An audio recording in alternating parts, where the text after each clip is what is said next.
What is going on today, guys, and welcome back to the channel. If you've seen my recent video, you'll know that I just barely bought a 12-foot aluminum V-bow aluminum boat, whatever. I'm doing a budget boat duck blind build. We're building this thing for as cheap as possible.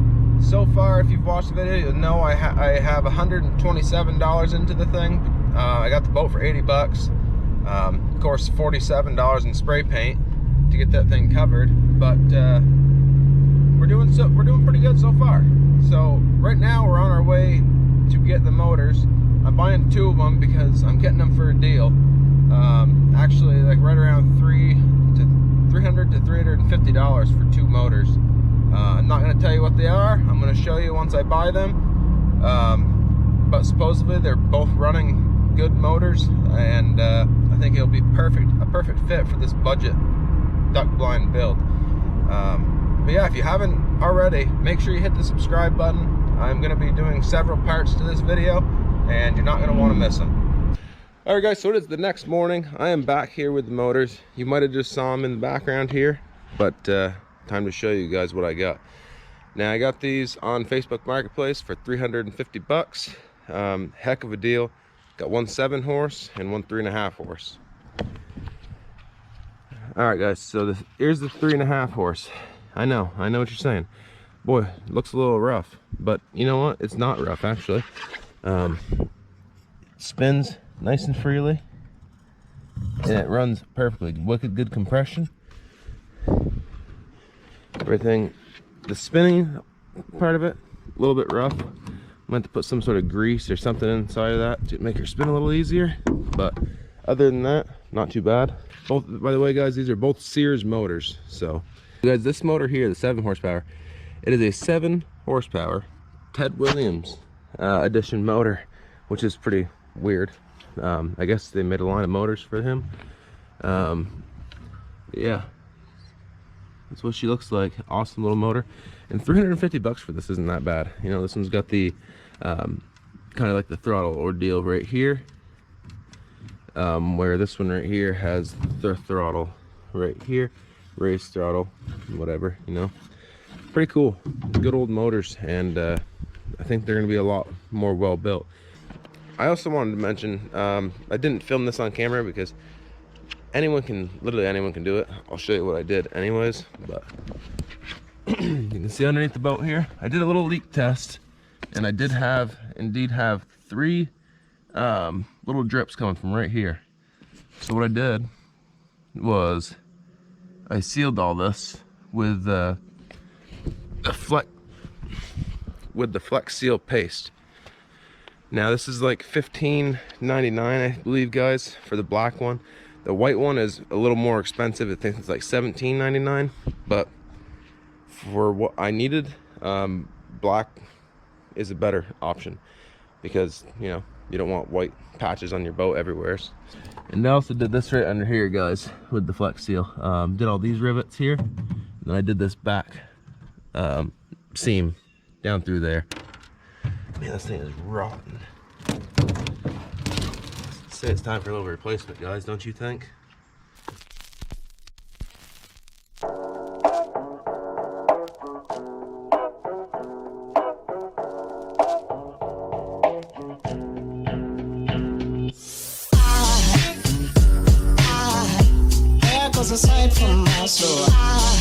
Got the wood out. That piece is already bent. That's the way it came when I bought it. Not really a big deal. Spin it back down and screw it back down. But right now I gotta find some piece of wood there, pressure treated preferably, but if not, you can just put some sort of regular wood. I could just mill up. I have a little chainsaw mill, so I could mill up a board for this. But I do have a bunch of pressure treated 4x4s, so I might take my chainsaw mill and rip one of those in half. I think that'll work.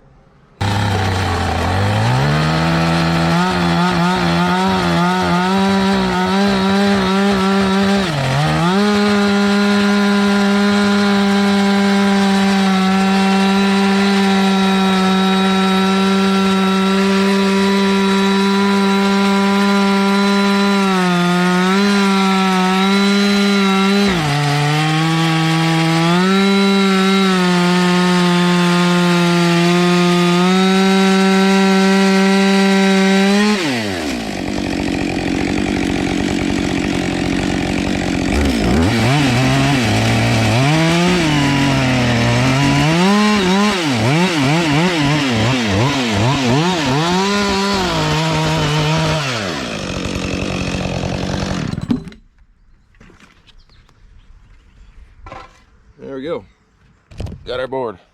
Does a nice job though. Not bad for a chainsaw. So there we go.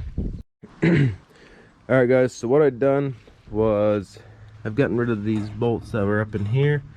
They're also what holds this on. But I did that because they were really old and they're pretty easy to break with a hammer, so I just took them right out and I'll replace those. But as you can see, I got my board here, so that's gonna go right up in here. I just gotta basically, I'm gonna put this up like this. I'm gonna smash on it like that, and then I'll leave imprints of where I need to put the holes for these. I gotta make some little pilot holes because I can't turn these anymore, but I want them to be on there for side-to-side support.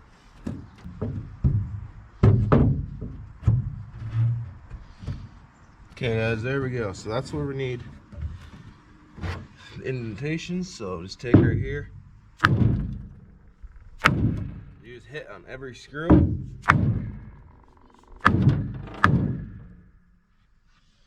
and that leave indentations of where you need to drill the holes so the screw heads will go in.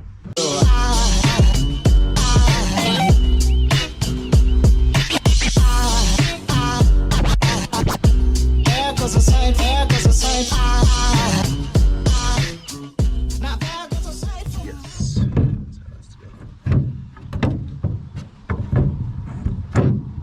See how by doing that, you're nice and tight up there again. That's gonna create, yeah, that thing's so much more solid. It's so much more solid than the old one by far. So now we need a bit. Where did my bits go? Alright guys, so what we're gonna do right now is I got that first piece of aluminum on there that I took off from the original boat. And now I'm just gonna go ahead and screw them back on where they had the screw holes, which is quite a mess. But it'll work, I suppose. Actually, I might take and put one right here first. Just suck that in. Okay, now fill back in there. Very uneven screw holes.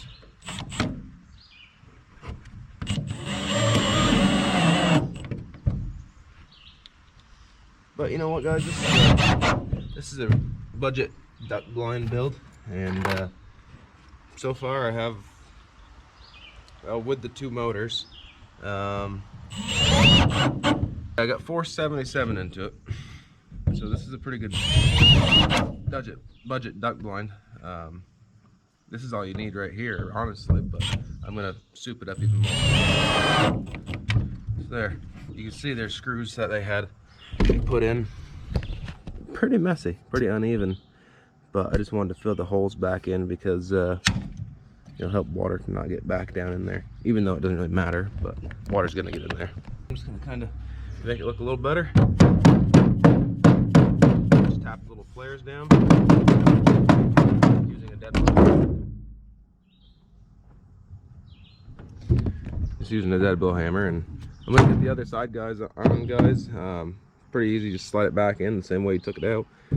You might not even have to do this with your boat, but I figured I'd show you, just to show you how much sturdier it is. Like, look at that, it doesn't even bend now. So that's what you want. Get back to you guys. Check it out.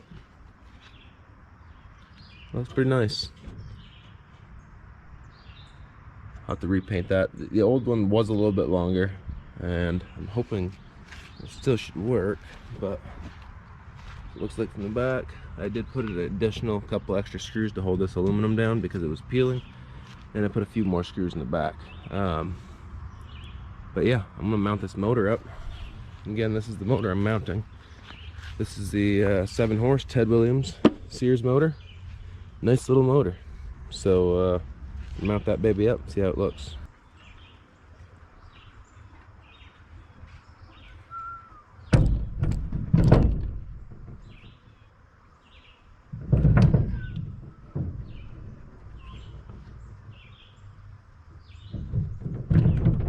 That is a lot more solid than the old transom. I would say that right now. Then you just hand tighten these little twisty things, little tighteners. I'll actually bring you guys up a little closer so you see what I'm doing. It's pretty simple. I mean, I know a lot of you guys probably do already know how to do this because a lot of you are probably better at this than me. So yeah, just got those all tightened up there, and motor's mounted.